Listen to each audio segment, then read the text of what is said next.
My name is Judy LeBlanc, and I am 19 years old. I grew up knowing in ways no child should ever have to articulate that my existence was a mistake my family never quite forgave. Poverty was the first language I learned, not the poetic kind people romanticize, but the suffocating, humiliating kind, where every decision was measured in what we could not afford and every failure needed someone to blame. My father lost his job during a wave of mass layoffs only months after my older sister was born, and that single moment became the excuse my parents leaned on for the rest of their lives. My mother had never worked outside the home, never earned her own money, and when my father took a lower paying job just to keep us afloat, bitterness quietly took up residence in our household. 5 years later, I arrived not as a blessing, not as hope, but as proof that things could always get worse. From the time I could understand words, it was clear that I was not meant to be there. My mother carried me to term not because she wanted me, but because she believed abortion was morally wrong. She told me that herself, years later, as if it were a fact I should accept with gratitude. We lived in a cramped, decaying house where my parents claimed the only bedroom, and my sister and I slept on a sagging pull-out couch that creaked every time one of us shifted. That couch became my first lesson in hierarchy. She slept on the inside, closer to warmth and safety. I slept on the edge, closest to the cold floor. My sister was everything my parents needed me not to be. She was their shining star, the one they poured their dreams into, the proof that their sacrifices meant something. They praised her for the smallest accomplishments, inflated her mediocrity into excellence, and shielded her from consequences like it was their sacred duty. I watched this happen with the quiet desperation of a child who believed that if she just tried harder, something would change. So I tried. I studied until my eyes burned, did chores without being asked, stayed silent when I wanted to scream, and apologized, even when I had done nothing wrong. None of it mattered. To them, I was a burden, an extra mouth, an extra cost, an extra problem. There was only one person in that family who looked at me like I wasn't invisible. My cousin Sam was nearly 8 years older than me, and somehow, despite the age gap, he understood exactly what it meant to be unwanted. He was the son of my mother's sister, a woman who had been widowed young and never stopped resenting the child who reminded her of what she had lost. Sam struggled to keep traditional jobs, not because he was lazy, but because his mind wandered in ways rigid systems couldn't tolerate. What my family called failure, I recognized as brilliance. He was a musician, a natural one, the kind who could pick up a guitar and make silence feel full. More importantly, he was kind. When he spoke to me, he listened. He asked my opinion. He treated me like a person, not an obligation. Whenever his mother visited Sam and I found excuses to disappear together, retreating into corners of the house where laughter was allowed, those moments felt stolen, fragile, but real. Sometimes my sister hovered nearby, curious but cautious, as if she wanted to step into that warmth without risking her favored status. She never fully committed, never defended me when it mattered. Even then, I learned something painful. Love that is conditional is not love at all. As I grew older, the imbalance only became more pronounced. By the time my sister was preparing for college, the tension in the house was unbearable. Money was tight, and my parents had already decided that any disappointment would be someone else's fault. When it turned out her first choice school was too expensive and she would have to attend her safety option, my mother turned on me, like a switch had been flipped. She said it was because of me, that there was never enough money because I existed because I needed food, clothes, books. I tried foolishly to defend myself. I told her I hadn't asked to be born. The sound of her hand against my face echoed in my ears long after it happened. I was 13. It wasn't the first time I had been hit, but it was the first time it was done with that much force, that much hatred. No one intervened. No one spoke. My father looked away. My sister stayed silent. The sting lasted for hours, but the lesson lasted much longer. Speaking up only made things worse. 3 years later, my sister graduated and was ready to start her first job, only to discover she was 6 weeks pregnant. The father vanished as soon as he heard the news, blocking her and leaving the country without a trace. Overnight, she transformed from golden child to fragile victim, and my parents shifted their focus accordingly. When she moved back home pregnant and unemployed, the pressure on me intensified. I was 16 by then, already juggling part-time jobs to help cover expenses, already exhausted, in ways my parents refused to acknowledge. Everything I did was wrong. Everything she needed was urgent. By that time, Sam had moved out. He'd finished college and was working as a waiter, scraping by, but free. I clung to our phone calls like a lifeline, pouring out everything I couldn't say out loud at home. He listened, offered comfort, apologized for not being able to do more. I told him it was enough, even though part of me wished he could come back and rescue me. I knew he couldn't. He was fighting his own battles. When my niece was born, I felt something shift inside me. For the first time, there was someone in that house who needed me in a way that felt pure. I held her whenever I could, whispered promises I didn't know how to keep. Imagined that maybe loving her would make the pain worth it. A week later, my mother ripped her from my arms and told me I didn't deserve to be around her. She said I was the reason they were cramped, the reason everyone suffered, the reason my sister's life had fallen apart.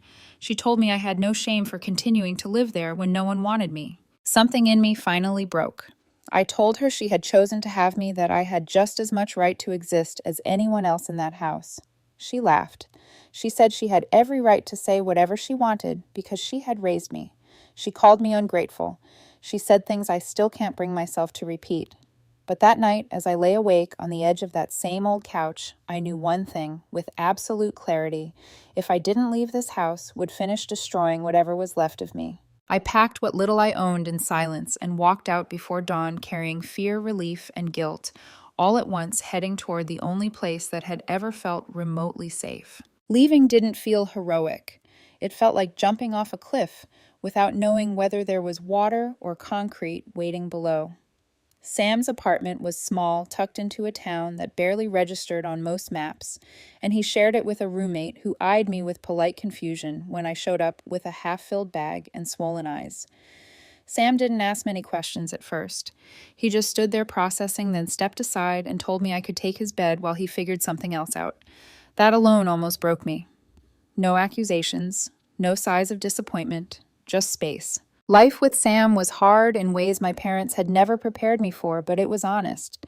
Money was tight, tighter than it had ever been at home, but the difference was that no one blamed me for it. Sam worked long hours at a restaurant, coming home exhausted and smelling like grease and coffee. Yet he still asked about my day, about school, about how I was holding up. I finished high school while learning what it meant to live without constant fear. I learned how to budget down to the last coin, how to ignore hunger until dinner, how to sleep without listening for footsteps that meant trouble. I worried constantly about college. The idea of student loans made my stomach twist, and I had no safety net to fall back on if something went wrong. I told myself I'd figure it out later, that survival came first. Sam never pressured me. He just told me to keep my grades up and trust that things had a way of working themselves out, even when it didn't feel like it. A week before I graduated, everything changed. It started with a phone call Sam didn't want to answer. I watched him pace the room, listening in silence, his face slowly draining of color. When he finally hung up, he sat down hard, staring at nothing. I thought something terrible had happened. In a way it had, but not the kind of terrible we were used to. His grandmother, his father's mother, had died. She'd found him through a lawyer after decades of silence, after being cut off by Sam's own mother when his father passed away. He had barely reconnected with her before she was gone. The inheritance came like a shockwave, a house, savings that had been quietly set aside for him over a lifetime, jewelry, assets neither of us knew existed. It felt unreal, like something meant for someone else. Sam cried that night, not because of the money, but because he had lost the chance to know her properly. I held him, feeling guilty for the relief blooming in my chest alongside his grief. The money didn't turn us into different people. If anything, it made us more cautious. We stayed in the apartment for a while, lived simply, saved aggressively. Sam picked up his guitar again tentatively at first, like he was afraid to hope. I started applying to colleges, focusing on programs that offered scholarships. When I got accepted into a good school with financial aid, I cried so hard I scared myself. For the first time, my future felt like something I could touch. Sam took lessons, played gigs, worked himself ragged, and eventually landed a job teaching music at a private school. The pay was better. The hours were steadier. Slowly, our lives began to resemble something stable. I was in my second year of college, tutoring on the side, proud and terrified in equal measure. We weren't rich, but we were safe, and safety felt luxurious. I didn't speak to my parents. I didn't block my sister either, but we existed in a mutual silence that felt easier than confrontation. She hadn't stopped me when I left. She hadn't called. I told myself I didn't care, that loving her from a distance was enough. I watched my niece grow through photos and short videos, mourning a relationship I never really had.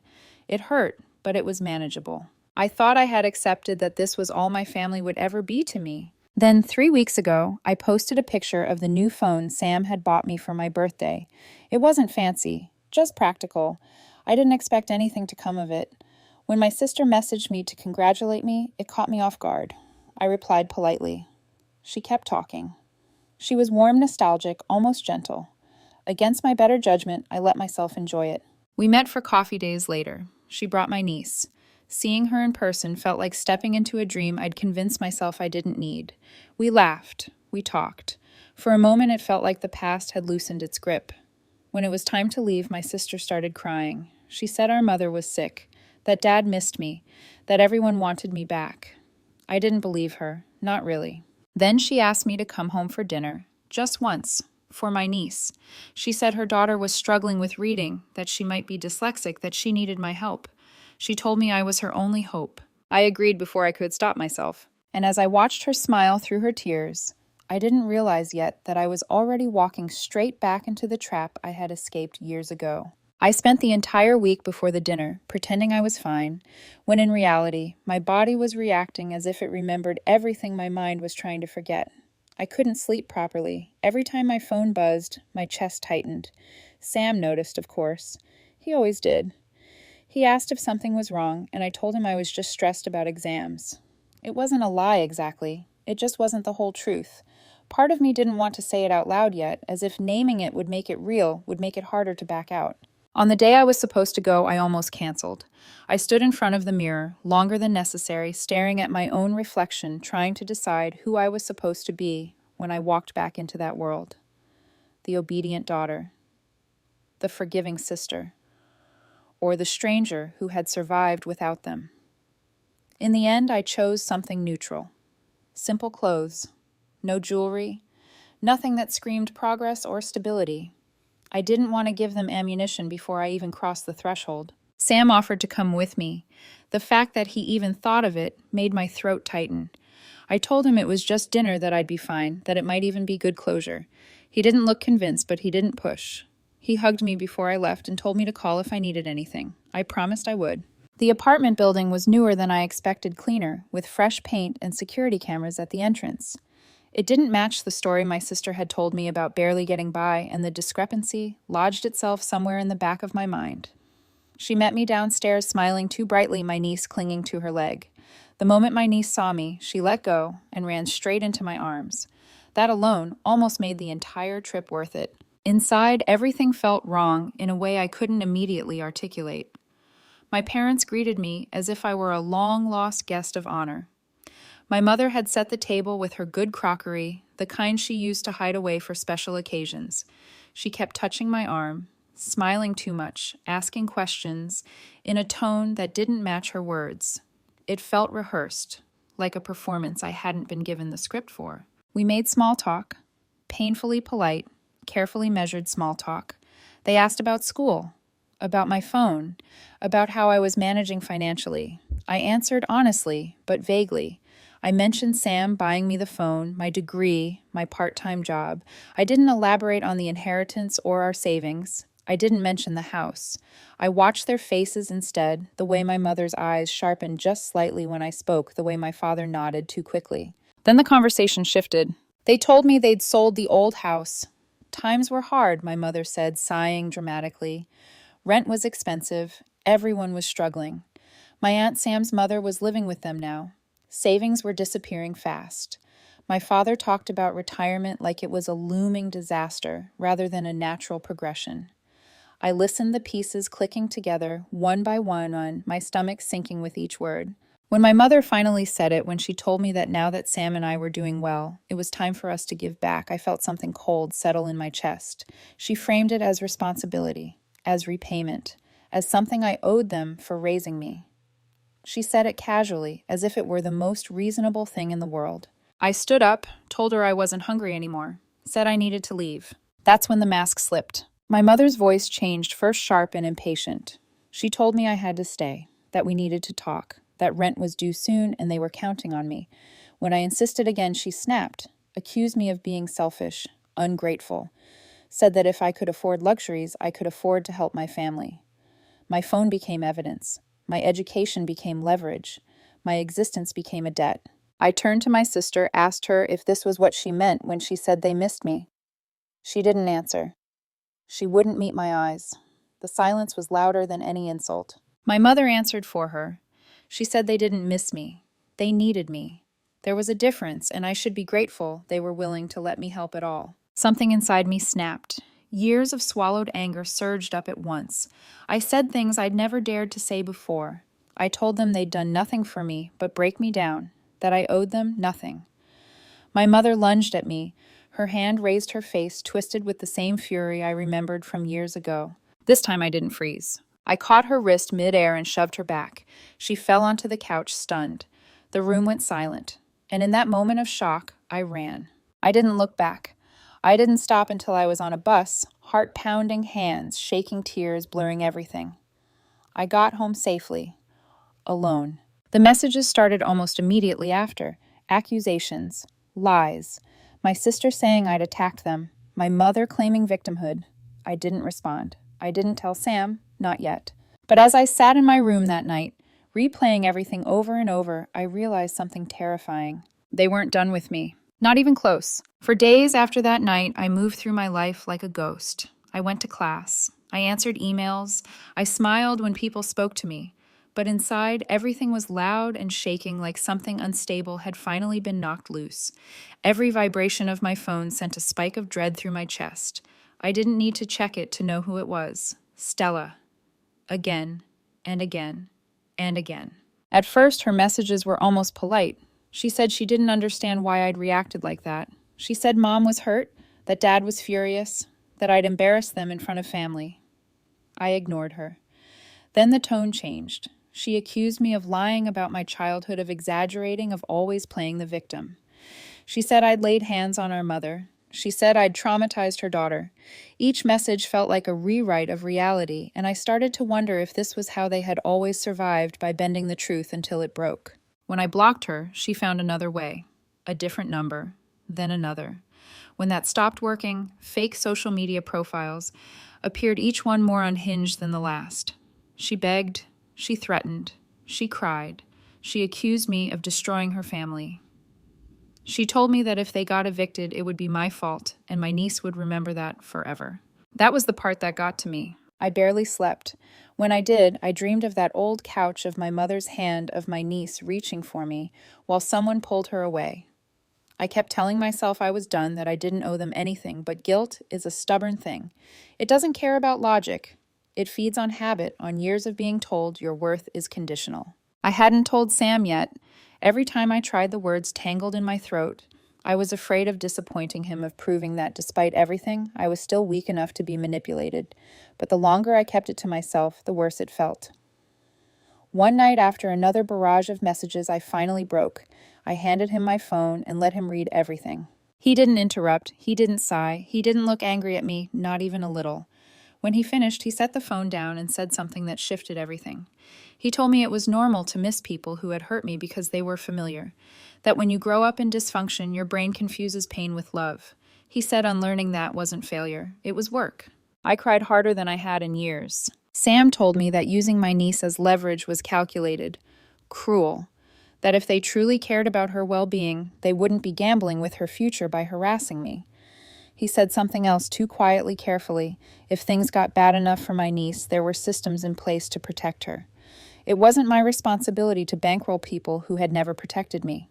That was the first time I allowed myself to consider that saying no didn't make me heartless. A week later, Stella sent one last message, more frantic than the rest.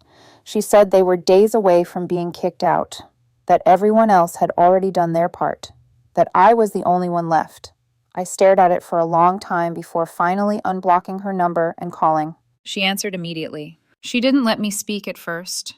She launched into accusations, into reminders of everything she thought I owed them. I let her talk. Then, when she paused, I told her exactly why I was done. I reminded her of every time she'd stayed silent while I was hurt, every time she'd chosen comfort over courage. I told her she'd used her daughter to lure me back into a house where our mother tried to hit me again. I told her that whatever happened next was not my responsibility. She screamed. She called me selfish. She said I was dead to her. I hung up. The silence afterward was terrifying and freeing. She hasn't contacted me since. I don't know what happened to my parents. I don't know where they ended up. I only know that a friend later told me my niece was staying with someone safe, at least for now. That knowledge settled something heavy in my chest. Sam is busy these days organizing a musical at his school. There's talk of a raise, of making it an annual event. He's hopeful in a way I haven't seen before. I'm proud of him. Of us. I don't know what the future holds. I just know that for the first time I'm choosing myself without apologizing for it. And that feels like the beginning of something I never thought I was allowed to have. The days after that phone call felt strangely quiet, like the air after a storm when everything looks the same but nothing is. I kept expecting my phone to light up again, for another accusation or threat to slip through somehow, but it didn't. The silence was unsettling at first. For most of my life, chaos had been constant, and without it, I didn't quite know where to put my emotions. I realized how much energy I had spent bracing myself, how exhausting it was to always be waiting for the next blow. Sam didn't push me to talk about it again, but he stayed close in a way that felt intentional. He'd ask if I wanted tea, if I wanted to take a walk, if I wanted to sit in the same room and do nothing at all. It was such a simple kind of care that it almost hurt. There was no expectation attached, no invisible bill I'd have to pay later for being allowed comfort. Over the next week, pieces of information trickled in through other people. A friend of a friend mentioned that my parents had in fact been forced out of the apartment. Another said they were staying somewhere temporary. No one knew details. No one seemed particularly concerned. What mattered most to me was what I heard about my niece, that she was safe staying with one of Stella's friends for a while. When I heard that, I cried in relief, not guilt. It was the first time I understood that my refusal to help hadn't doomed her. It had simply forced the adults around her to take responsibility for once. I thought I would feel triumphant, vindicated. Instead, I felt something quieter and heavier. Grief. Not for the people they were, but for the family I'd never had, the one I kept hoping might suddenly materialize if I tried hard enough. Letting go of that hope felt like losing something real, even if it had never truly existed. I started to notice changes in myself. I flinched less when doors closed loudly. I slept through the night more often. I stopped replaying conversations in my head, rewriting them with better comebacks, better defenses. For the first time, my thoughts weren't dominated by them. They didn't get to live rent-free in my mind anymore. Sam's musical came together faster than either of us expected. The house filled with music again, not the tentative strumming of uncertainty, but confident, joyful sound. He talked about his students with pride, about plans for the future, about possibilities that didn't feel fragile anymore. Watching him thrive reminded me of how far we'd both come from that house, where everything felt like scarcity and punishment. As for me, I threw myself into my studies with a kind of focus I hadn't known before, not because I was trying to prove my worth to anyone, but because I wanted to build something solid for myself. I started imagining a future that didn't include looking over my shoulder, a future where peace wasn't temporary. Sometimes I still think about my sister, about the little girl she used to be before we were taught to compete for survival. I wonder if she ever thinks about me the same way. But I no longer feel responsible for saving her from choices she continues to make. That weight was never mine to carry. I don't know if I'll ever reconnect with my niece in a meaningful way. I hope someday I can be a safe presence in her life, someone who shows her that love doesn't have to hurt. But I also know that my healing can't depend on that possibility.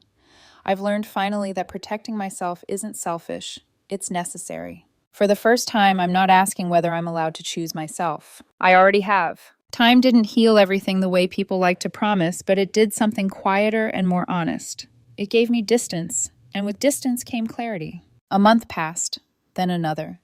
My sister never reached out again. My parents didn't either.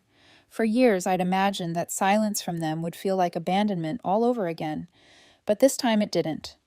This time it felt deliberate, like a door I had finally chosen to close myself. I still thought about them sometimes, usually late at night, when my mind wandered back to old habits.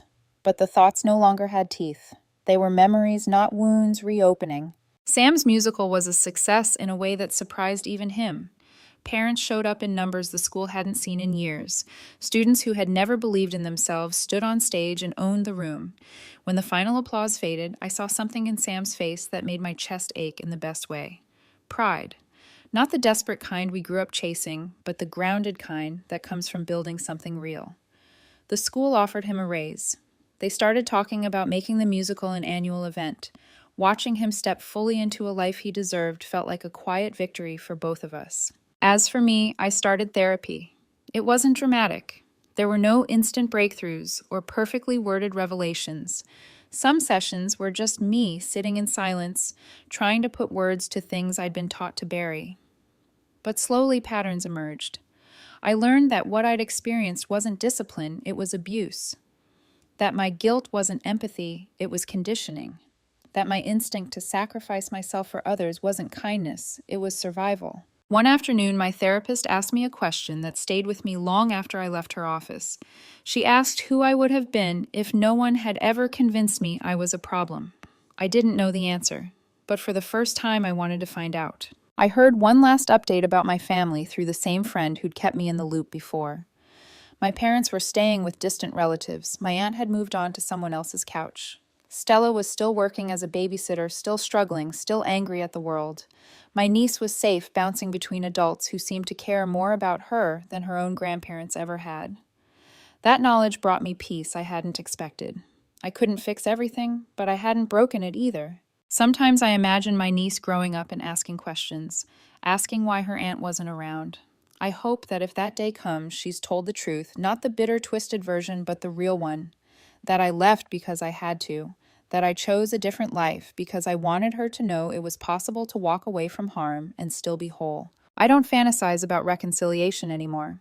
I don't imagine apologies or sudden realizations. I've learned that closure doesn't come from other people changing, it comes from deciding you're done waiting. I've stopped checking my phone for messages that won't come. I've stopped measuring my worth by how much pain I'm willing to endure. I am 19 years old. I am safe.